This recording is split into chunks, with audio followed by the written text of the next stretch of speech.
Hello दोस्तों, आगे है आपका दोस्त उनका प्रजापति।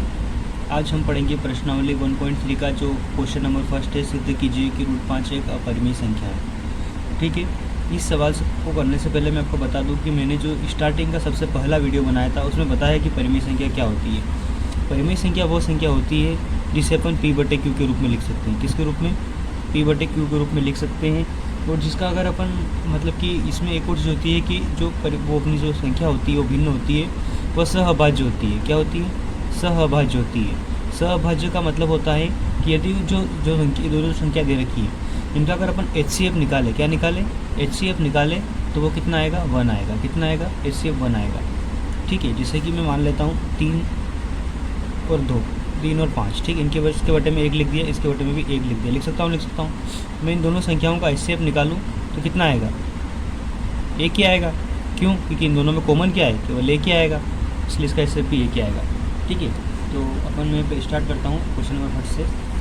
सिद्ध कीजिए कि रूट 5 एक अपरिमेय संख्या है। ठीक है, अपन क्या करेंगे, इसको उल्टा लेके चलेंगे। इसने क्या बोला है अपन से?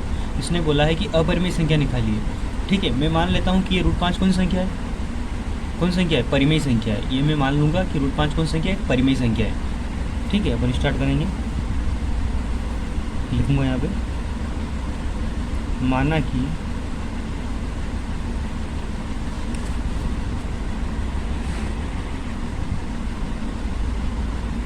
रूट 5 एक परिमेय संख्या है। अगर रूट 5 एक परिमेय संख्या है तो अपन क्या कर सकते हैं, इसको P/Q के रूप में लिख सकते हैं। किस रूप में लिखते हैं? P/Q के, अर्थात P/Q बराबर रूट 5। ठीक है, अब क्या करेंगे? सबसे पहले क्या करेंगे अपन, जब चूकी लगा के लिखेंगे। कुछ जो लिखना है अपने को इसके बारे में, जो मैंने थोड़ी देर पहले बताया था। क्या बताया था? कि जहाँ P और Q, कौन P और Q क्या है? सहअभाज्य हैं, इसलिए क्या होगा? P और Q का जो HCF होगा कितना होगा? 1 होगा। और एक चीज़ और लिखेंगे यहाँ पर अपन कि Q नॉट इक्वल टू 0। मतलब कि संख्या में क्या होगा कि ये जो परिमेय दे रखे हैं इसमें Q कभी भी 0 नहीं होगा। क्यों? क्योंकि यहाँ पर Q को अगर अपन 0 लिख लेते हैं तो ये अपना सवाल ही समाप्त हो जाएगा। क्योंकि Q बराबर 0 रखने पर P भी 0 ही हो जाएगा, और इसका क्रॉस गुणा भी करोगे तो भी 0 हो जाएगा। तो 0 का कोई मायने नहीं रहता, इसलिए अपन क्या करेंगे, Q कभी भी 0 नहीं होगा अगर वो परिमेय संख्या है। ठीक है, वैसे हो सकता है अगर ये भी एक परिमेय संख्या मान लेते हो, अभी अपने को इतना डिटेल में जाना नहीं है, अभी जितना बताया उतना करेंगे। ठीक है, क्या किया अपन ने? पहले माना कि रूट 5 एक परिमेय संख्या है। ठीक है, अर्थात P/Q बराबर रूट 5। ठीक है, जहाँ P और Q क्या एक सहअभाज्य है, और इसका मतलब क्या होता है? P और Q का अगर अपन ऐसे निकाले तो 1 आएगा। जहाँ Q बराबर कभी 0 के बराबर नहीं होगा, Q 0 रख देंगे तो पूरी समीकरण समाप्त हो जाएगी। ठीक है, इसके बाद क्या करेंगे, इसके बटे में कुछ नहीं है तो 1 मानेंगे और क्रॉस गुणा करेंगे। क्या करेंगे? क्रॉस गुणा करेंगे। इसका उधर गुणा करेंगे तो ये हो जाएगा P equal to root 5 Q। ठीक है, इसके बाद क्या करेंगे, दोनों पक्षों का वर्ग करेंगे। दोनों पक्षों का वर्ग करने पर और वर्ग ये हो जाएगा P², ये हो जाएगा 5Q। क्या हो जाएगा? 5Q²। ठीक है, अब क्या करेंगे, तो यहाँ देखो ये क्या दिख रहा है, इन दोनों के बीच में निशान कौन सा है? गुणा का है। मतलब ये कहाँ जाएगा? बटे में जाएगा। ठीक है, क्या जाएगा? बटे में जाएगा। तो इसका मतलब क्या है कि P² जो है 5 से विभाजित है। किससे? 5 से विभाजित है। मतलब मैं इस P² को मान लो 25 है। कितना है? 25 है। ये गुणे से कहाँ जाएगा? बटे में जाएगा। क्या इससे विभाजित होगा कि नहीं होगा? होगा। इसका मतलब क्या हुआ कि P² जो है ना किससे विभाजित है? 5 से विभाजित है, इसलिए यहाँ लगाएंगे चूँकि P² 5 से विभाजित है, इसलिए P भी 5 से विभाजित होगा। ऐसा क्यों भाई? क्योंकि मान लो कि मैं ये क्या स्क्वायर लगा हुआ है, ये 25 था मान लो, इसका वर्गमूल निकाले कितना आ जाएगा? 5 आ जाएगा। तो 5/5 होगा तो क्या ये नहीं कटेगा क्या? 5 से कटेगा ना। बस वही है कि P भी 5 से विभाजित होगा। ठीक है, इसके बाद लेंगे अगला प्रोसेस आता है इसका। अब करके अब क्या करेंगे, पहले अपन ने किसको Q के बराबर लिखा था, इसमें Q के बराबर। P को किसके बराबर लेंगे? 5 आर के बराबर लिखेंगे। ये आर कहाँ से आया, तो कि अपने सूत्र पहले बना होगा आपने, P बराबर पी क्यू प्लस आर, ठीक है। या P नहीं लिखा होगा तो इसको D लिखा होगा, डी क्यू, ठीक है, ठीक है। ये बी क्यू प्लस आर इसके बराबर ए बराबर, अपन ने पहले किसके बराबर रखा, पहले अपन ने इस क्यू के बराबर रखा, अभी आर के बराबर रखेंगे, ठीक है। तो ये रखा मैंने P इक्वल टू 5 आर। पहले भी क्या किया था अपन, स्क्वायर किया था, इस बार अपन दोनों पक्षों का वर्क करना बेटा, लिखेंगे दोनों पक्षों का वर्क करने में। कभी कभी क्या है, कोई ऐसी गलती हो जाती है, माइंड से चला जाता है, ठीक है। दोनों पक्षों का वर्क करेंगे तो फिर स्क्वायर, ये भी हो जाएगा 25 आर स्क्वायर। अपने को क्या पता है कि अपने को पी स्क्वायर का मान पता है कि नहीं, पी स्क्वायर का मान अपने पास ये रह गया। तो अपन क्या करेंगे, वो पी स्क्वायर, इसको मान लो समीकरण में 1 दे देता हूँ, क्या देता हूँ, 1 देता हूँ। मैं लिखूँगा समीकरण 1 से पी स्क्वायर का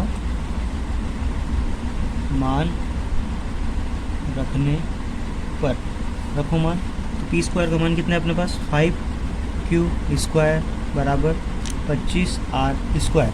अब ये 5 से कट रहा कि नहीं कट रहा, इसको मैंने काटा 5 बार, तो हो गया q स्क्वायर बराबर 5 आर स्क्वायर। यहाँ भी वही बात है, ये जो है ना q स्क्वायर किससे, 5 से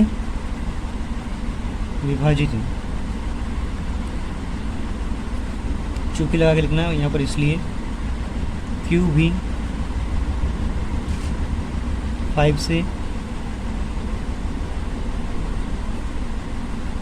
विभाजित होगा, ठीक है। अब यहाँ पर को इस सवाल करने पर एक निष्कर्ष निकलता है, तो आप सोच रहे होंगे क्या निष्कर्ष निकलता है, उसको ध्यान से देखो। क्या आपको समझ में आ रहा है, नहीं आ रहा है, कि ये जो संख्या थी ना, ये वाला देखो, ये भी 5, पी भी क्या था 5 से बचता, मतलब पी स्क्वायर भी किससे 5 से बचता, अपन नया निकाला क्यू स्क्वायर भी 5 से बचा। इसका मतलब क्या है, इसका मतलब ये है कि पी और क्यू का यहाँ पर इससे कितना निकल के आ रहा है, 5 निकल के आ रहा है। क्यों आ रहा है, क्योंकि दोनों ही 5 से डिवाइड है। अगर जो संख्या जिस चीज़ से डिवाइड हो रही है, मान लो कि 5 से डिवाइड भी हो रही है, इससे बच रही है, मतलब इसका इससे कितना आ रहा है, 5 आ रहा है, कितना आ रहा है। और अपना नियम क्या बोलता है कि यदि ये परिमेय संख्या होती है तो इसका सहभाज्य कितना आता है, इससे कितना आता, 1 आता है, कितना आता, 1 आता। तो अपन यहाँ लिखेंगे P और Q दोनों 5 से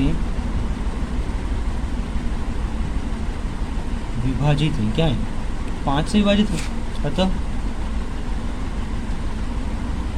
HCF किसका, P और Q का क्या नहीं है, 1 नहीं है, क्या है, 1 नहीं है, 1 नहीं है। तो अपना जो अवधारणा मानी थी, मतलब जो अपन ने सोचा था वो गलत हो गया। अपन ने क्या सोचा कि भाई जो ये है क्या है, परिमेय संख्या है, अपन यहाँ लिखेंगे उसका विरोधाभास प्रकट हुई। अतः हमारी अवधारणा विरोधाभास प्रकट हुई, इसलिए √5 एक कौन सी संख्या है, अपरिमेय संख्या है। अपन ने स्टार्टिंग में लिख दिया कि क्या, जहाँ P और Q क्या है, सहभाज्य है, और P और Q का एचसीएफ निकाले तो 1 आएगा, ठीक है। और अपन ने सिद्ध कर दिया कि इनका एचसीएफ कितना आ रहा है, 1 नहीं आ रहा है, कितना आ रहा है, 5 आ रहा है। बस ये हो गया अपना सवाल पहला, ठीक है। अब सेकेंड नंबर क्वेश्चन देखेंगे। ये देखिए सेकेंड नंबर क्वेश्चन क्या है, सिद्ध कीजिए कि 3 + 2√5 एक अपरिमेय संख्या है। तो इसमें भी क्या करेंगे, सबसे स्टार्टिंग में अपन मानेंगे, क्या मानेंगे, माना कि 3 + √5 एक क्या है, परिमेय संख्या मानेंगे। क्या मानेंगे, परिमेय संख्या है। अर्थात अगर ये परिमेय संख्या है तो उसको कैसा लिख सकते हैं अपन, P/Q के रूप में लिख सकते हैं। तो P/Q बराबर 3 + 2√5, ठीक है। यहाँ लिखेंगे फिर चूंकि लगा के, चूंकि Q ≠ = 0, सबसे पहले ये लिखेंगे, Q का मान कभी 0 नहीं हो सकता। और क्या लिखेंगे, और P और Q क्या है, सहभाज्य हैं। अर्थात HCF निकाले अपन किसका, P और Q का, कितना आएगा, 1 आएगा। ठीक है, अब क्या करेंगे, अपना नियम क्या बोलता है कि जो भी परिमेय संख्या है उसको परिमेय संख्या को रखो, जिसमें जो अपरिमेय दिख रहा है वो अपरिमेय, अपन ने पहले निकाला है कि √5 का अपरिमेय संख्या है। ठीक है, तो और ये 3 जो है ना परिमेय संख्या है। क्यों, क्योंकि अपन इसके बटे में 1 लिख देंगे तो P/Q के रूप में हो गया, मतलब एक परिमेय संख्या है। ठीक है, इसको क्या करेंगे, इसको उधर ले जाएंगे क्योंकि परिमेय संख्या है, तो ये भी परिमेय संख्या है। P/Q क्या है, माना क्या है अपन ने, ये P/Q क्या होता है, जिसे हम परिमेय संख्या कैसे बोलते हैं, जैसे P/Q के रूप में लिख सकते हैं। ये भी परिमेय संख्या, ये भी परिमेय संख्या, तो परिमेय संख्या सब एक तरफ, तो P/Q -1 इक्वल टू -3, मतलब 2√5। यहाँ 2 दिख रहा है। ठीक है, अब ये कहाँ जाएगा, इसके डिवाइड में जाएगा, कहाँ जाएगा, डिवाइड में जाएगा, तो P/Q -3 divided by 2 equal to √5। अब कुछ दिख रहा है आपको कि ये अपन ने थोड़ी देर पहले किया था, और अपने को पता है क्या है कि √5 क्या है, एक अपरिमेय संख्या है। कौन सी संख्या है, और एक अपरिमेय संख्या है। एक अपरिमेय संख्या कभी भी क्या नहीं होती, एक अपरिमेय संख्या कभी भी परिमेय संख्या के बराबर नहीं होती। किसके बराबर नहीं होती, परिमेय संख्या के बराबर नहीं होती। और एक और बात, ना ही अपरिमेय, मतलब कोई भी परिमेय संख्या अपरिमेय संख्या में भाग, मतलब कि जोड़ भी नहीं सकते और घटा भी नहीं सकते। परिमेय संख्या को परिमेय संख्या में जोड़ा सकता है और परिमेय संख्या को परिमेय संख्या में घटाया जा सकता है। इसी प्रकार अपरिमेय संख्या को अपरिमेय संख्या से घटाया जा सकता है, अपरिमेय संख्या को अपरिमेय से जोड़ा जा सकता है। मतलब ये अपरिमेय संख्या है। कौन सी अपरिमेय संख्या है, तो ये कभी इसके बराबर नहीं होगी। क्यों, क्योंकि √5 जो है ना एक अपरिमेय संख्या है। अब यहाँ लिखेंगे, हम जानते हैं कि क्या जानते हैं अपन, कि √5 एक अपरिमेय संख्या है। ठीक है, अब क्या करेंगे, इसलिए P/Q -3 divided by 2 not equal to √5, ये लिखना पड़ेगा। ठीक है, अब क्या हुआ, अपनी अगर ये बराबर नहीं है, मतलब आगे कर सकते हैं क्या इसको, ये परिमेय संख्या बनेगी क्या, नहीं बनेगी, तो लिखेंगे अतः हमारी अवधारणा विरोधाभास प्रकट हुई, इसलिए संख्या क्या थी वो, 3 + 2√5 एक अपरिमेय संख्या है। ठीक है, अपना क्वेश्चन नंबर 2 भी हो गया है। देखो क्वेश्चन नंबर 3 क्या बोलता है कि सिद्ध कीजिए कि निम्नलिखित संख्याएं अपरिमेय संख्या हैं। ठीक है, इसी प्रकार से इसको भी सोल्व करेंगे और बताएंगे कि यह अपरिमेय संख्या है। उसके लिए अपने क्या माना था, मानेंगे क्या, मानेंगे सबसे पहले क्या बोल के चलेंगे कि हाँ भाई ये परिमेय संख्या है, इसको परिमेय संख्या लेके चलेंगे तो अपरिमेय संख्या बना देंगे। ठीक है, स्टार्टिंग क्या करेंगे, हल माना कि, क्या मानेंगे, 1/√2 एक परिमेय संख्या है।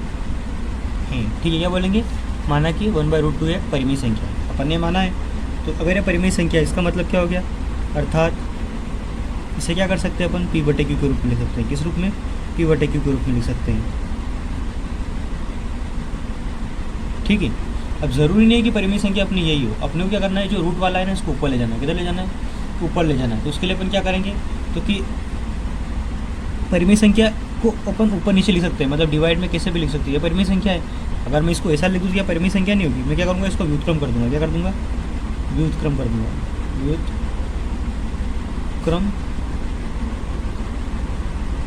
करने पर। क्यों किया ऐसा, क्योंकि अगर अपन इसको √2 को ऊपर ले जाएंगे ना, तो ये अपना क्वेश्चन बन जाएगा पुराना। क्या बन जाएगा, एक एग्जाम्पल है इसका कि √2 एक अपरिमेय संख्या है, वो सोल्व करना, वो सोल्व किया हुआ।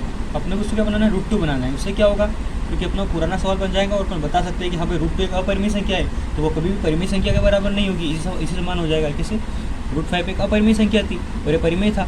उसी प्रकार से ये भी बन जाएगा कि √2 क्या है, अपरिमेय संख्या है, और इधर वाला क्या है, परिमेय संख्या है, तो ये आपस में भी बराबर नहीं होगी। ठीक है, उससे अपना नोट करके बन जाएगा कि, ठीक है, बताते हैं। ठीक है, इसको लिखेंगे व्युत्क्रम करने पर, तो Q ओपन में P हो गया। ठीक है, बराबर √2। ठीक है, अपन क्या जानते हैं कि Q/P क्या है, एक परिमेय संख्या है, और ये क्या है, √2 क्या है, एक अपरिमेय संख्या है, एक अपरिमेय संख्या ये। अब क्या करेंगे अपन, लिखेंगे चूँकि हम जानते हैं, चलो ऐसा करते हैं कि इसको अपन पूरा सोल्व करते हैं, ठीक है। इतना ना नहीं लिखेंगे हम, यहाँ से नहीं लिखेंगे, हम जानते हैं वो चाहे तो अपन ऐसा लिख सकते हैं, बाकी मैं सोच रहा हूँ कि इसको पूरा ही करवा दूँ, ठीक है। इसके बटे में क्या होगा, कुछ नहीं होगा क्योंकि वो 1 हो जाएगा। अब क्या करेंगे, क्रॉस गुणा करेंगे, क्या करेंगे, क्रॉस गुणा कर। लेकिन उससे पहले अपन इधर एक शो करेंगे जो भी इस क्वेश्चन में अपन लिखना भूल गए। क्या लिखना भूल गए, क्योंकि Q not equal to 0, Q मतलब यहाँ P लिखेंगे, यहाँ पर क्या लिखेंगे P का मान कभी 0 नहीं हो सकता, इसका P का मान कभी 0 नहीं हो सकता। और दूसरी बात कि P और Q जो है ना क्या है, सहअभाज्य, क्या है,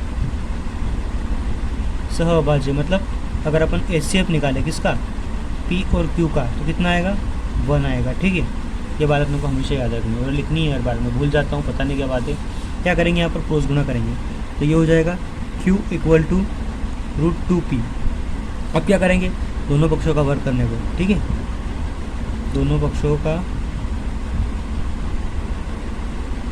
वर्ग करने को। क्या आया है, ये तो हो गया Q² और इधर हो जाएगा 2P², क्या हो जाएगा, 2P²। अब क्या है, उसी प्रकार से हो गया है Q² का गुणांक है, क्या है, Q² का मतलब गुणांक नहीं बोलते उसको, डिवाइड में क्या है, गुणांक तो P² का है, ठीक है। यहाँ लिखेंगे Q² किससे, 2 से विभाजित है, इसलिए कौन, Q भी 2 से विभाजित होगा, ठीक है, ठीक है। यहाँ तक हो गया, अपनी जगह कम बची है लेकिन फिर भी करता हूँ। अब क्या करते हैं अपन, अब किसके बराबर लेंगे बताओ, R के बराबर लेंगे। किसको लेंगे, उस सवाल में क्या था, अपना व्युत्क्रम नहीं था तो इसलिए अपन ने P के बराबर में लिया था, मतलब P के बराबर में 5 बार लिया था, इसमें अपन Q के बराबर में लेंगे क्योंकि अपना उल्टा चल रहा है सवाल यहाँ से, ठीक है ना। तो Q बराबर 2R हो जाएगा। अपन क्या करेंगे, दोनों पक्षों का वर्ग करेंगे, का वर्ग करने पर क्या यह है, Q² बराबर 2R²। यहाँ भी R² का गुणांक है 2, ठीक है, इसका तो डिवाइड में, तो अपन यहाँ लिखेंगे, थोड़ी जगह कम होने के कारण थोड़ा इधर ला रहा हूँ मैं। क्या लिखेंगे कि Q² 2 से, एक मिनट एक चीज़ भूल रहा हूँ मैं यार, मेरा भी दिमाग पता नहीं क्या हो गया इस पेज, ठीक है। पहले तो अपन को ये चीज़ भूल गया हूँ, समीकरण नंबर 1 कहाँ है, अपनी समीकरण नंबर 1 नाम नहीं दिया मैंने उसको, लेकिन कहाँ है, हाँ ये रह गया, कहाँ रह गया, ये वाला रह गया। ये डिब्बे में बंद करता हूँ, पहले इसको मान चाहिएगा अपने को।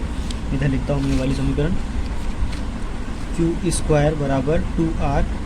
अपन यहाँ से क्या करेंगे, इस Q² का मान पुट करेंगे, क्या करेंगे, Q² का मान रखेंगे, क्या है Q² का मान, 2P² बराबर 2R², ठीक है। अपन इधर स्क्वायर किया था, यहाँ भी गलती की मैंने, 4 नहीं लगाया, 2 का स्क्वायर 4 होता है, क्या होता है, 4 होता है, तो ये भी कितना हो जाएगा, 4 हो जाएगा, ठीक है। अब इसको डिवाइड करेंगे तो ये 2 हो जाएगा, तो क्या बचा, P² बराबर 2R²। गलती की होती है ना अपने ने, तो अपने को पता चल जाता है, अगर अपने को सवाल करना आता है ना तो अपने अगली स्टेप में पता चल जाएगा तो अपने कहाँ गलती की है, ठीक है। अब क्या बताना है अपने को कि P² 2 से विभाजित हैं, इसलिए पता नहीं गलतियाँ बहुत हो रही है आज। P भी 2 से विभाजित होगा, इसलिए P भी 2 से विभाजित होगा, ठीक है। इसका मतलब क्या हो गया कि जो पूरे दोनों समीकरण जो है ना 2 से विभाजित हो रही है, मतलब इसका HCF कितना आ रहा है, 2 आ रहा है, HCF कितना आ रहा है, 2 आ रहा है। और अपना नियम क्या बोलता है कि HCF कितना आना चाहिए, 1 आना चाहिए, कितना आना चाहिए, 1 आ रहा है। मतलब कि इसका अगर HCF 2 आ रहा है ना तो उससे प्रकट हो रहा है कि अपनी जो अपन ने जो माना था ना वो गलत साबित हो रहा है, क्या हो रहा है, गलत साबित हो रहा है। अपन क्या लिखेंगे, P व Q दोनों 2 से विभाजित हैं, अतः इनका HCF नॉट इक्वल टू 1, ठीक है, अपने को लिखना पड़ेगा, ठीक है। अपन क्या लिखेंगे, PQ, अतः PQ का HCF 2 है, कितना है, 2 आया है, ठीक है, कितना है, ठीक है 2 है, तथा PQ का HCF बराबर नहीं है 1 के, किसके नहीं है 1 के, ऐसे पिता आ गया 2 आ गया, क्यों ये भी उससे भाजित है, पी भी इसी से भाजित है, क्यू भी 2 से भाजित है, तो इनका ऐसे पिता हो गया 2 हो गया है। और अपने नियम में क्या बोला था 3 बताने लग जाएगा भाई, तो ये ठीक है पी क्यू का एचसीएफ नॉट इक्वल टू 1, अतः अपन लिख सकते हैं, अतः हमारी अवधारणा विरोधाभास प्रकट हुई। इसलिए क्या माना था अपन, किसको माना था 1/√2 एक अपरिमेय संख्या है। इस सवाल में बहुत गलतियाँ हुई, पता नहीं क्या बात है आज। जैसे का सेकेंड है 7√5, कितना है 7√5। इसका भी क्या करेंगे अपन, इसी प्रकार से सोल्व करेंगे। हल लिखेंगे पहले, हल माना कि क्या माना कि 7√5 एक परिमेय संख्या है, अर्थात क्या कर सकते हैं अपन, इसको p/q के रूप में लिख सकते हैं, p/q बराबर 7√5। तो अपन जानते हैं √5 क्या एक अपरिमेय संख्या और 7 क्या एक परिमेय संख्या, तो उसको उधर ले जाएंगे, इसको क्या करेंगे बटे में ले जाएंगे, तो हो जाएगा p/7q बराबर √5। ठीक है, अब हम जानते हैं क्या है कि हम जानते हैं कि क्या √5 क्या अपरिमेय संख्या हो रही, क्या है अपरिमेय संख्या, तो परिमेय संख्या दोनों कभी बराबर होंगे क्या, नहीं होंगे। ठीक है, चूँकि यहाँ लिखेंगे अपन, ये ख़त्म करेंगे इसको, चूँकि √5 एक अपरिमेय संख्या है तथा p/7q एक परिमेय संख्या है जो कभी भी आपस में बराबर नहीं हो सकते। ठीक है, दोनों आपस में बराबर नहीं हो सकते हैं, अर्थात p/7q नॉट इक्वल टू √5। ठीक है, यहाँ लिखेंगे, अतः हमारी अवधारणा विरोधाभास प्रकट हुई। इसलिए 7√5 एक अपरिमेय संख्या है। जिसमें मैं भूल गया हूँ, क्या भूल गया हूँ मैं लिखना, अब आप ही बताओ क्या भूल गया हूँ मैं। चूँकि q जो है कभी 0 के बराबर नहीं होगा और p और q सहअभाज्य, क्या है सहअभाज्य। इसका मतलब HCF निकाले अपन, किसका p और q का कितना आएगा 1 आएगा, और वो नहीं आया। ठीक है, निकालने की ज़रूरत ही नहीं पड़ी, इसमें तो अपने पास पहले ही पता चलता अपने को। एक और क्वेश्चन बचा इसका, वो बता के आज वीडियो क्लोज करूँगा। आज रक्षाबंधन का त्यौहार था, पता नहीं तो उसमें दिमाग जा रहा है मेरा, इसलिए सवाल गलत हो गए। 6 + 2 √2। ठीक है, लिखेंगे यहाँ पर हल, क्या करेंगे मानेंगे इसको, माना कि 6 + √2 एक क्या है परिमेय संख्या है। उल्टा लेके चलना है अपने को, हर सवाल में उल्टा लेके चलना है परिमेय बनाने के लिए। ठीक है, अपरिमेय बनाने के लिए क्या हो जाएगा, अर्थात p/q बराबर होगा 6 + 2 √2। तो यहाँ लिखना है जहाँ q कभी भी 0 के बराबर नहीं होगा और HCF किसका p और q का 1 होगा। ठीक है, क्यों होगा, क्योंकि p और q जो है क्या है सहअभाज्य है, क्या है सहअभाज्य। ठीक है, हर क्वेश्चन में लिखा है तो लिख लेना आप अपने हिसाब से। अब क्या करेंगे, ये एक परिमेय संख्या है, इसको उधर ले जाएंगे तो ये हो जाएगा PQ -6 इक्वल टू √2। अब वही लिखेंगे, इधर लिखा था वही। चूँकि √2 एक अपरिमेय संख्या है तथा p/q - 6 एक परिमेय संख्या है, इसलिए p/q - 6 नॉट इक्वल टू √2 लिखेंगे यहाँ पर। अतः हमारी अवधारणा विरोधाभास प्रकट हुई। इसलिए 6 + √2 एक कौन संख्या है? अपरिमेय संख्या है। प्लीज़ मेरे छोटे चैनल को लाइक और सब्सक्राइब अवश्य करें। धन्यवाद।